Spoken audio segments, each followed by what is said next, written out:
So I see a lot of people getting stuck on how to import goods from China. So this can be in relation to personal goods or goods intended for business use. So in this video, I'm going to show you an easy way of importing goods online from China, where you'll be able to import goods irrespective of the size of your order. So this is a smart business guide sponsored by Finatrack Global Limited, FinaHost, Zaidi Insurance and Technology, and Online Advisors Insurance Agency. So to get started, we'll look at what we'll cover here. So the first thing will be business basics. So here we'll look at key business terms to make sure we're on the same page throughout this course. And then we'll look at how importation works. We'll also advise on how to choose a product, how to look for suppliers, placing the orders, or tips on forwarders and shipping, order follow-up, and receiving your goods. So the basic business terms, of course, you need to understand what a business is. So business is mainly involves the selling of goods and services to customers. This act of selling goods and services is what we refer to as sales. Price will be the amount which you set for your products while selling them. Cost of goods, this mainly here will be the cost of the goods which you import from China. So here will also include your shipping cost, total cost until the goods reach you. Expenses, this will be what you'll incur while selling these goods or running your business. A profit will be what is left after subtracting the cost of goods and expenses from your sales. And when you subtract this and you find that you've lost money, that will be a loss. Then we also need to understand the demand. So demand for product really determines if the customers are really willing and able to pay the price for the goods and services. Supply, this is the local amount of goods and services currently available within the market. So it's also good to know before bringing something, consider who else is selling it and what's the quantity available for you to be able to really understand the market size. Then exchange rate, this is key for you to understand that since you're importing goods from China, you mainly pay through US dollars. So you need to know at what rate is the Kenya shillings exchanging for the US dollars. And then a key thing to understand is the economies of scale.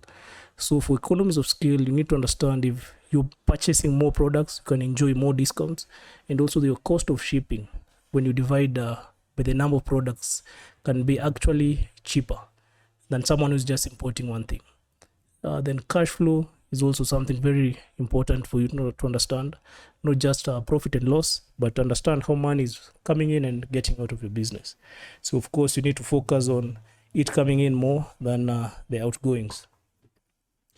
So next we look at how importation works. So first of all, of course, you need to source the goods. So here's this involves looking for a supplier and actually the nature of the goods which you intend to sell.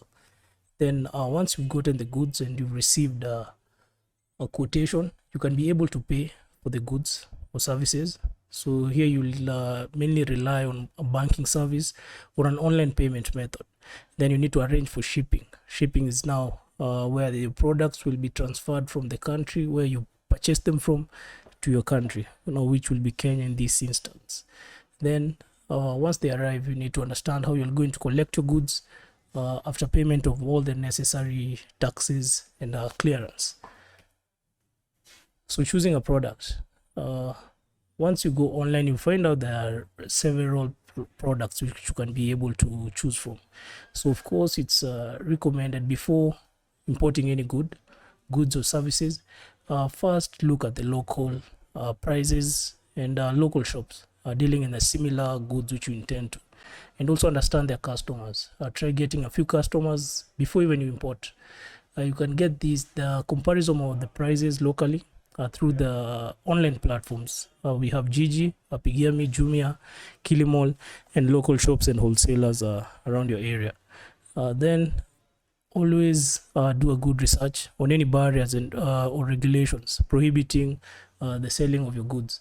So some products are actually licensed, so you need to understand well if you require KEBS license, if you require a license from NEMA, always look at the regulatory bodies. If you're bringing in any sensitive things, let's say maybe it's a medical solution, you need to understand who licenses those products before considering importing them.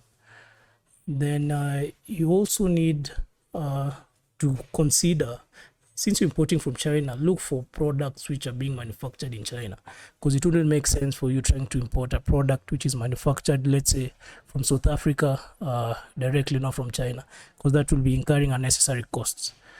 And also confirm the viability of selling the products or services by advertising it upfront. So here you can set up a website or a social media page, try and engage from the customer's point of view if they really need this product even before you commit to importing it. And you can also put a markup based on the products being sold locally for you to be able also to actually sell in case someone orders the product before you import it. So for looking for suppliers, we recommend Alibaba.com. So this is a business to business website platform in China. There's different websites. There is AliExpress, which is mainly for retail, but for the purposes of this course, we'll consider Alibaba.com. You can also install the app on both Android and iPhone devices. And once you install the app, you can easily now browse, search for the desired product, and interact directly with the company selling the products. So another thing to consider is also the time factor. So you should learn that China is 5 hours ahead of Kenya. So if you're intending to charge real time, consider mainly charging during the early morning hours when they will be awake, rather than late evenings when mainly now on their end it will be at night. And also consider the economies of scale. So this will affect your shipping costs and also discounts for purchasing more products. So once you've gotten your product which you need and you've contacted the supplier, it's always good to request for an official quotation, or also referred to as a pro forma invoice. So this they'll be able to send directly through the messaging app on Alibaba. And also consider now the payment methods. Once you receive this, you can pay through Alipay, PayPal, Western Union, bank transfer, and other different payment methods. For small amounts, we recommend paying directly with Alipay. So you'll connect it to your credit card or debit card and be able to pay real time, and it will be confirmed by Alibaba and also by the supplier. Other methods of payments are only confirmed directly by the supplier, since you won't be doing it on Alibaba platform. So doing it on the Alipay first ensures safety. You're sure that the payment has reached, and it's also faster for you to transact, because just by a touch of a button on your phone or a computer, you're able to do the whole transaction. Next, always advise the supplier to rate your full name, destination, and mark it either to be transported by air or sea before sending it to your forwarder. I'll also explain further on the forwarder in the next slide. And then once the supplier sends out the goods, ask them for the tracking code. This will enable you to be able to confirm with your forwarder, also who will be in China, that they've received the goods from the supplier. So for forwarders and shipping, there are different companies offering these services. So I personally used or currently use Afrisali Air Cargo.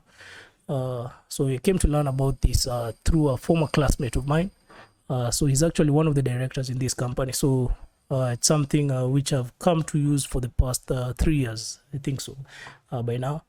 So there's this address which is written in Chinese, so you can also get this in text. Always forward this now to the Chinese supplier.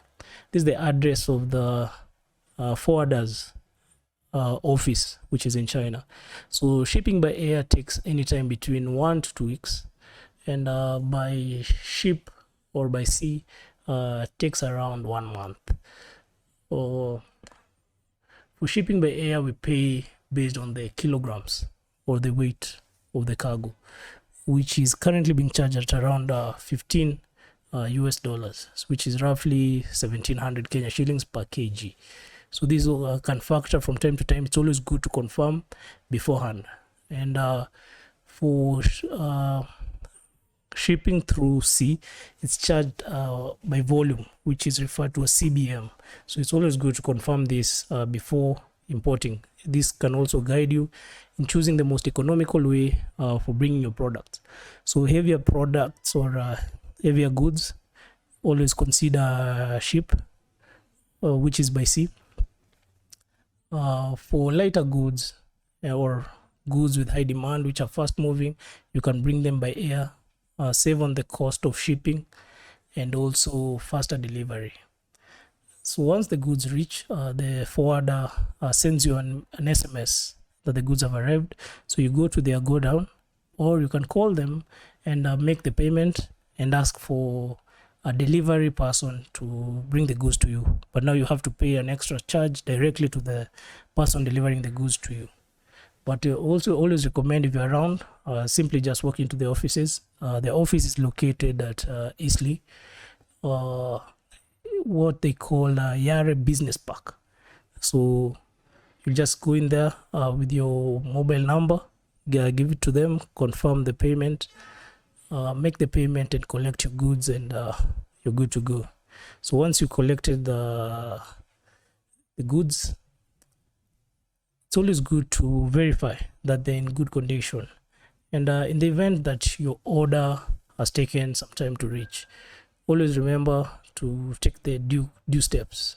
First, confirm with the China office that they actually received the goods and they sent out the goods. They now follow up with the Kenyan office to learn what challenge is being experienced that you haven't yet received your goods within the stipulated time period.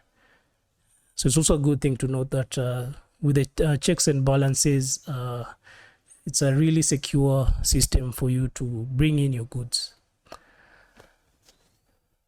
Okay, so now at this juncture, you've already received your goods. You've verified the goods.